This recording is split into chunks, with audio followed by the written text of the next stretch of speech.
dear Bagginses and Boffins. Yeah, I'm looking at Lord of the Rings on Prime. Yeah. That's the. So they've tweeted us out 20 hours ago. It's a pinned thing. 2,000 comments.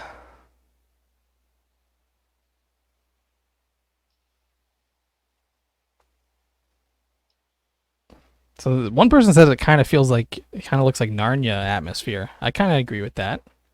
Yeah. Narnia's not quite Alice in Wonderland's like visuals, but it's getting there.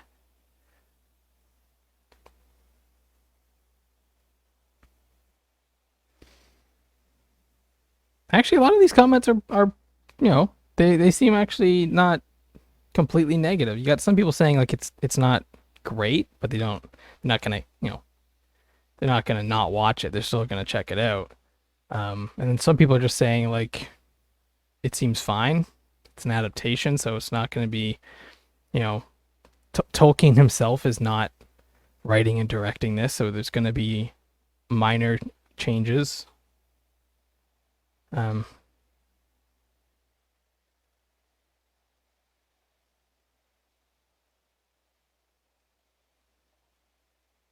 So I got this is a comment we can talk about.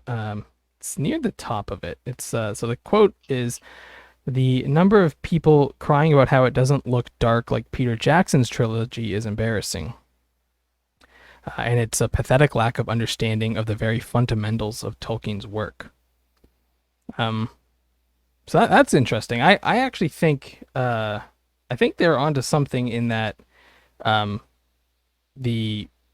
there are certain elements of both The Hobbit and the Lord of the Rings book series that are a little bit more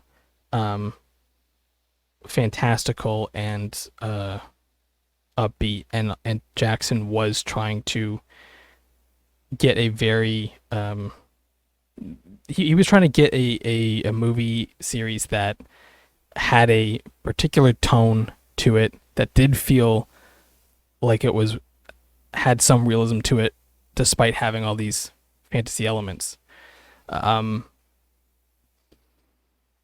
I prefer that style. I think that's why I was also drawn to Game of Thrones, but I can also enjoy a much more fun and fantastical universe that is a little bit less relies on the realism aspect, and just it's more about fun and adventure and that kind of stuff. And The Hobbit was kind of like that. So I can see that being a direction that maybe they take it in. I personally would prefer a bit more down to earth one. I don't know about you, but I can at least appreciate that you're right. Some people's interpretation of Tolkien's work, they might use those parts, especially. I mean, like we joked around about this before, but the ending of the Lord of the Rings, where the hobbits go back to the Shire, that's really lighthearted. Like, right. So compared Tolkien seems to jump back and forth from light to serious. Or Tom Bombadil, super lighthearted, super silly. So yeah, Tolkien kind of jumps back and forth, and even like The Hobbit is all fun. There's very little danger. The dragon adds danger, but the trolls to some degree. But even then, there's like there's.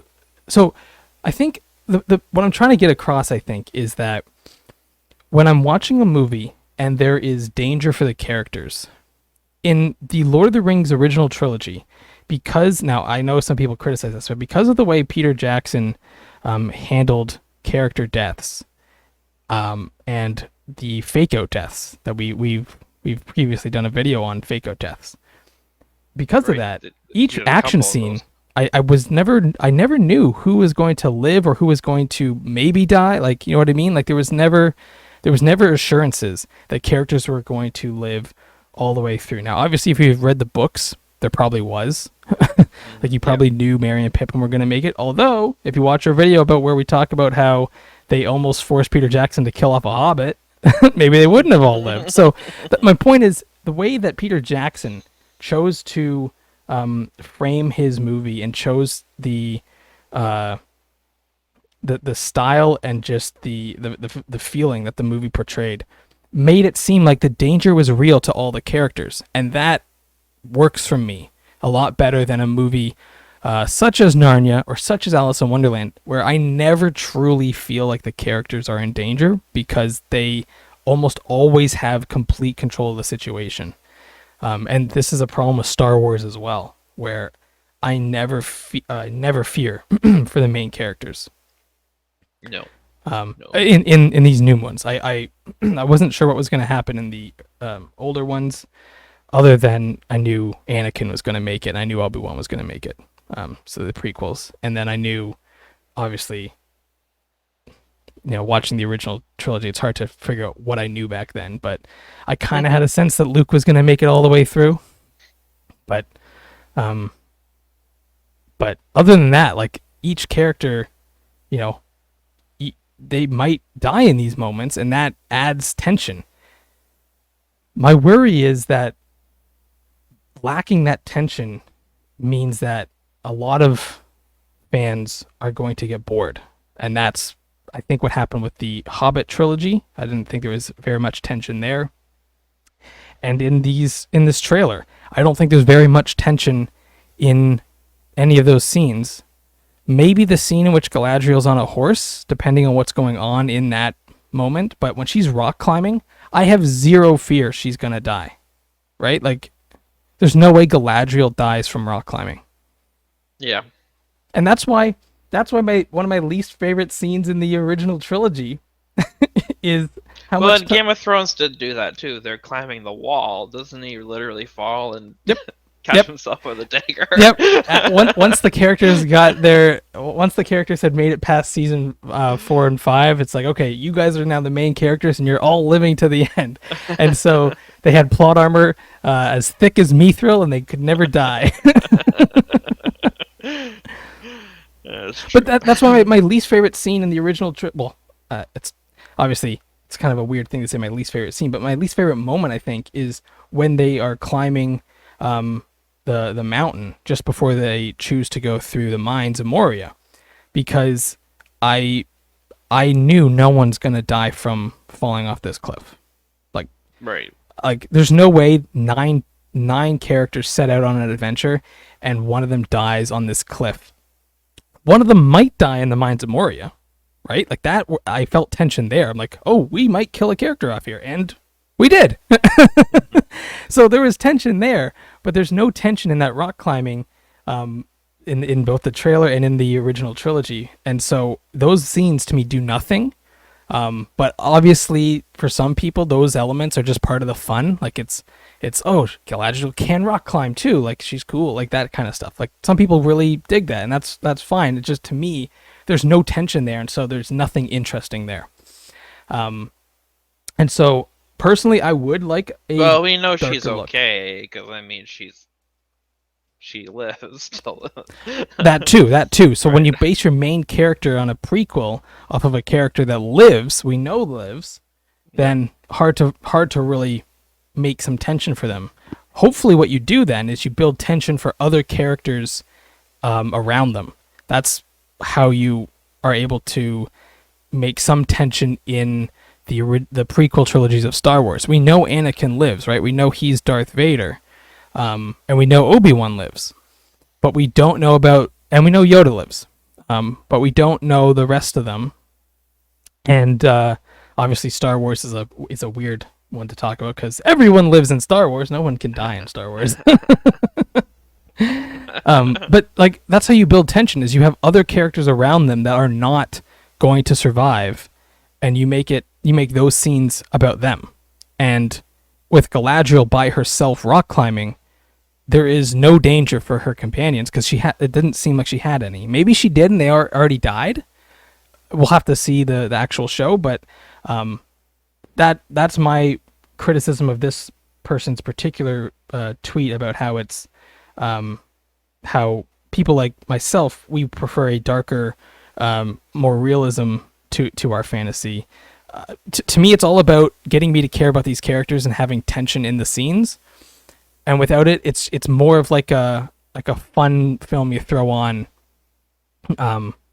like just to relax, and you're not like truly invested in the characters. So that's my response to something like that. I don't know how you feel. Like you actually like the Hobbit trilogy better than I did, so you might be a little bit more free flowing between darker realism and then a higher fantasy with a bunch of kind of fun and fluff and stuff.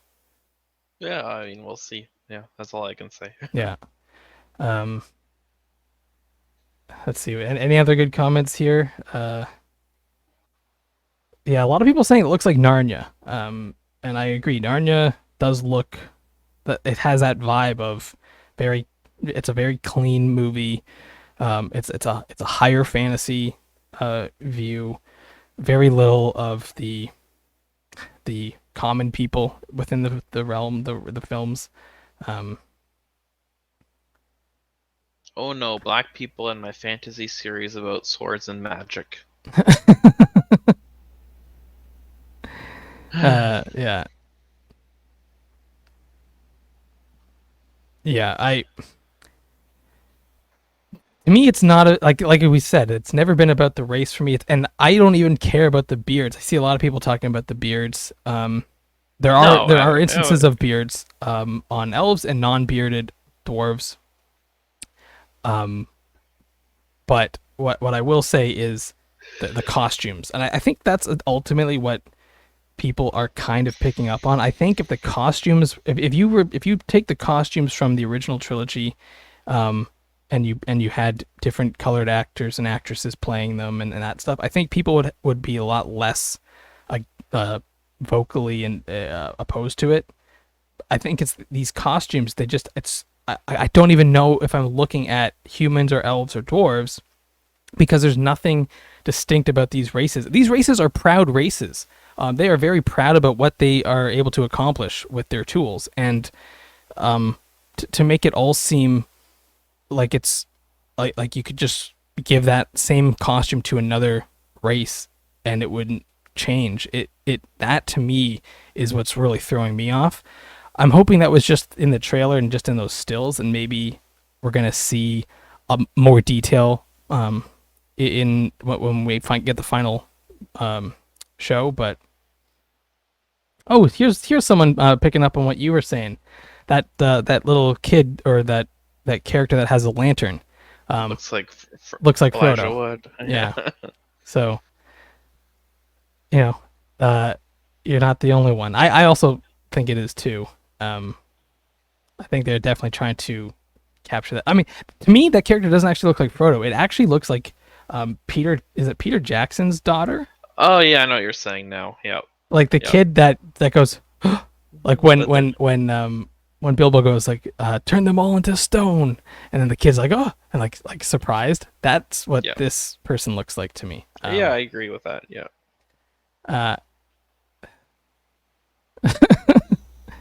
Yeah. There's a lot of good back and forth here. Some people are hating it, and other people are commenting and calling them out.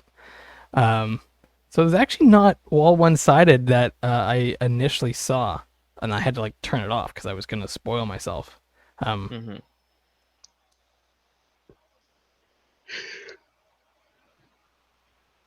So I got this person. This is actually something that I disagree with. So this person is saying, what am I supposed to understand from this trailer, which was created by irrelevant short clips? I can't get any idea about the story. A giant black hole. That's a good trailer. That's the point of a trailer. Yeah. I hate trailers that reveal the story, because then I know the whole thing. Why am I watching the movie or the show? Because if you... Okay, people don't realize this, but the trailer to Two Towers revealed Gandalf comes back.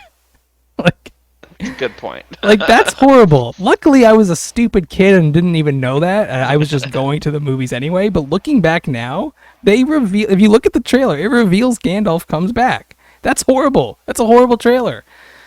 Like, it just... I like it when a trailer is just showing you what to expect, but you have no... Like, we don't even know that that's Galadriel. We only know that because they've revealed that actress is playing Galadriel. Like, that's all we know. We don't know, like, other than that, we wouldn't have no idea that that's Galadriel climbing the climbing the rock, the ice rocks. So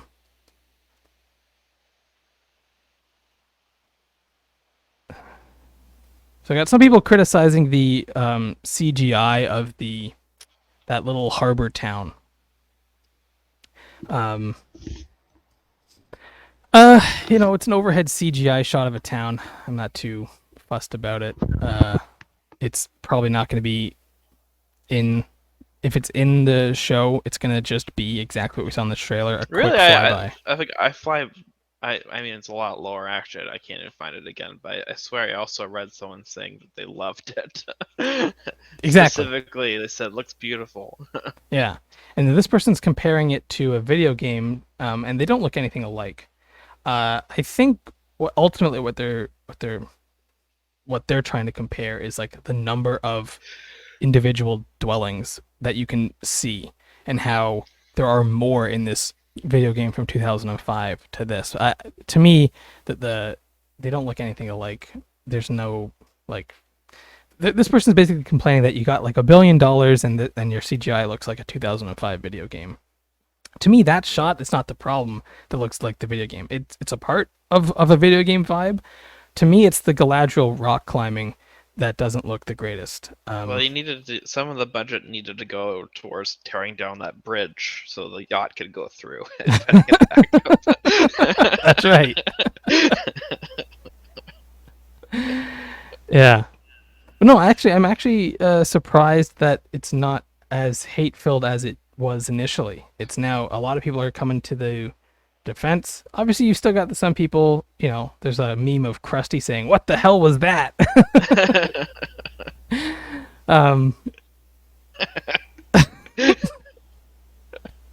So here's an interesting one. Let me know your take on this. If this feels like the Hobbit series, or Hobbit. They call it Hobbit series. This feels like the Hobbit series mixed with Peter Pan. I guess because there's a guy on a boat and there's a little kid. The guy on the boat, a little kid could be one of the kids. I think Peter Pan also, there's some archery in that as well. Yeah. Okay. No, my mind doesn't quite go there, but I mean, you could already argue that Narnia is Peter Pan. That's true. I never thought about that. True. Every new channel idea, we're gonna just riff on Narnia being a carbon copy of Peter Pan, just taken up another notch. They've defeated Captain Hook, and they've now taken over this fantastical Neverland.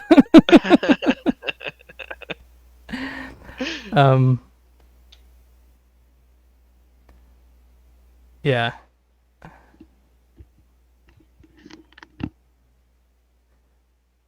I will say, another problem that I might have with this series, although again, I'm hoping this is not the case, is that they don't rely too heavily on the battles. Battles are amazing, and they are amazing in the original trilogy if they're done right and they have weight behind them.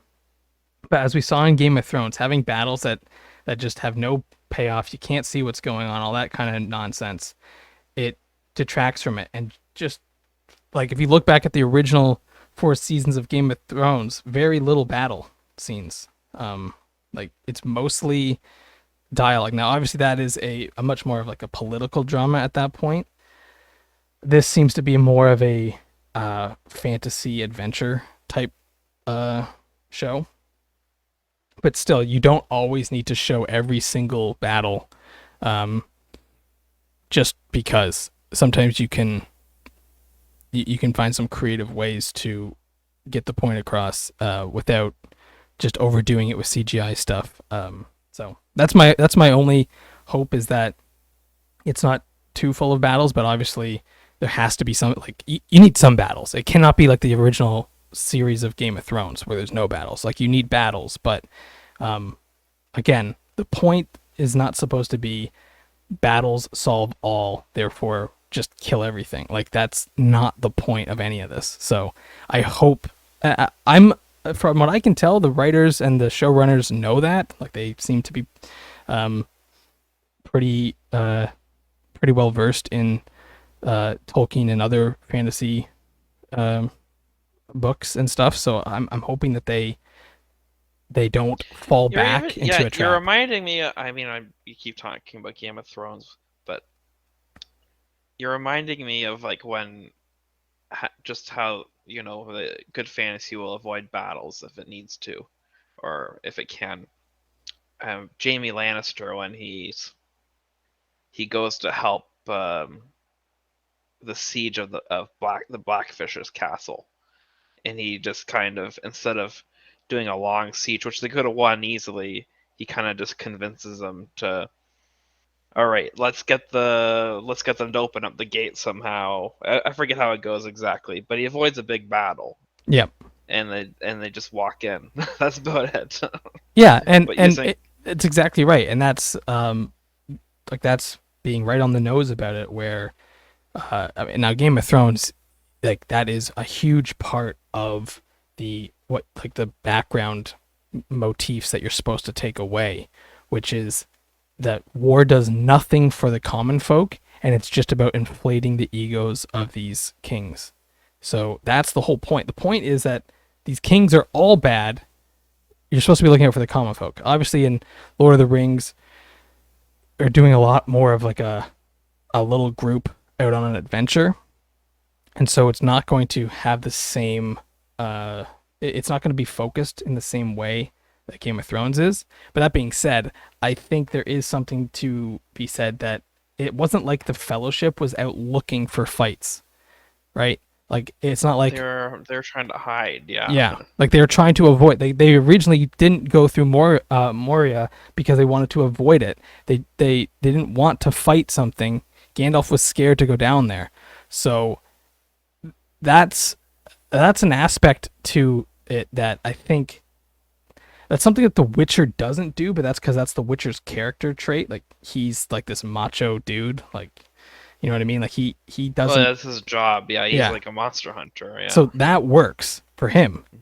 And that's actually partly why I don't think I was as hyped on that show as I wanted to be. I enjoyed the parts that I've seen, but to me, that just, I'm not like that, so I can't even get into that headspace of like, oh, I'd let's say just- the Witcher is definitely goofy. It's Yeah. So I could say it is. Yeah, and I like The Witcher. I mean, I didn't watch it for a long time, and I started just watching a few episodes, and I just kept going. I thought it was really, I got into it. Yeah, but it's definitely got a goofy element, which and is good. yeah, and that's my point. Is like I think you are a lot more forgiving in that. The thing is, I actually like The Witcher too, but again, to me, the characters, they weren't. I didn't feel the same tension that I felt from other things, and so I watch it and I enjoy what I watch, but I'm not like compelled to keep going. Same as The Wheel of Time. I actually had to struggle to finish that thing because I was so distracted by all the stuff that I've talked about before. And so my worry is that those shows are going to be kind of a blueprint, and we're going to kind of get something like that. And at least in The Wheel of Time, they try to avoid battles as much as possible. But they end up having weird scenes where characters don't act normal. You know what I mean? Where it's like I'm trying to think of like a way to describe it, but essentially like characters are like they are altruistic to a fault in that their altruism might sacrifice more people than it saves. Like, do you know what I'm talking about? Like where people they're given these choices that are supposed to be tough choices, and without hesitating, they snap decision something that makes no sense because of their justifications are like, I'm a good person, so I'm going to do it this way. And it's like, but like all these people are going to die because you're being stubborn. Like you're like, do you understand the stakes here or what's going on? It's that kind of stuff. Versus a scene where like Peter Jackson does it really well. Frodo taking the ring makes no sense when you think about it, right? Like this character's a hobbit in a world that you need to be a macho dude or a macho character. You need to be a elf or a dwarf or a human. And yet, both Gandalf and Elrond understand that these hobbits, because of their simple, their simple lifestyle, are more resilient to the ring because they don't have that quest for power that some of the other races do.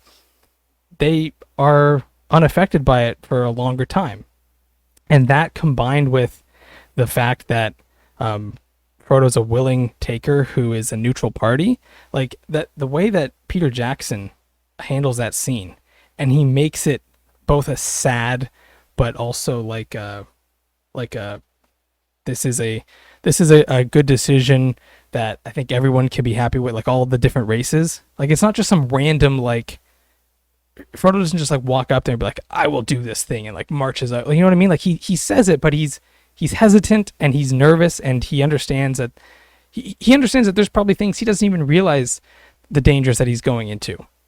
And you feel that full weight of that in the scene.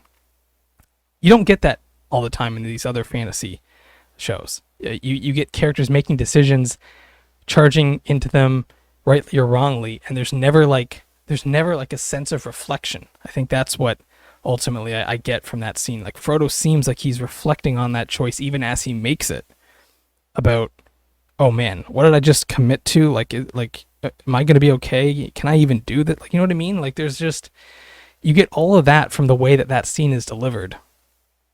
And I think that's missing a lot of times in these newer fantasy shows. Yeah. Yeah, I'm I guess you're saying they want to see Sauron. Yeah, I got some people here who are like making their own weird fanfics about like basically having like Galadriel and Sauron like meet up and have like a weird a love scene or something. Like, guys. Like, let's just see where the show goes first. If that happens, it happens. Power couple. I mean, yeah. I mean, if you ever played Battle for Middle Earth 2, Galadriel with the ring, she's unstoppable. She doesn't do any rock climbing in that, though. So now I kind of want to go critique that game. Like, where's the Galadriel rock climbing stuff? Look at this.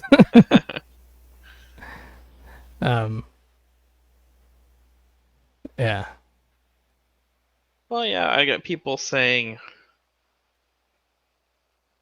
doesn't feel Tolkien-esque. I don't know. But then again, you got that other, like you talked about. Maybe it just doesn't feel Jackson-esque. You know, that's what I think it is. It doesn't feel people are now Peter Jackson and Tolkien. I mean, my ear wasn't as close to the ground, but I imagine there are book fans who can't stand the movies. I imagine there are too. I don't hear of them, but I'm not on like the subreddits of like Tolkien books only subreddit. I regret to announce this is the end. I bid you all a very fond farewell.